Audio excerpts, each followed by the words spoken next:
Viral sebuah video yang memperlihatkan pemotor pelajar tidak memakai helm dan dipaksa putar balik oleh petugas. Tertiga dihimbau kepada pengendara roda 2 Scoopy hitam, adik yang menggunakan seragam SMA, adik putar balik ambil helmnya dek.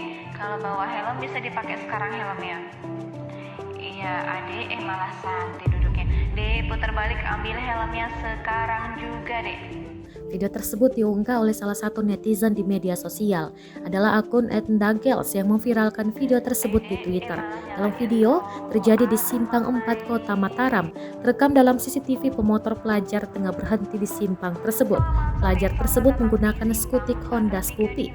Pelajar itu juga terlihat jelas tidak memakai helm. Petugas Dishub pun mengingatkan pelajar agar putar balik dan mengambil helm melalui ruang operator Dishub.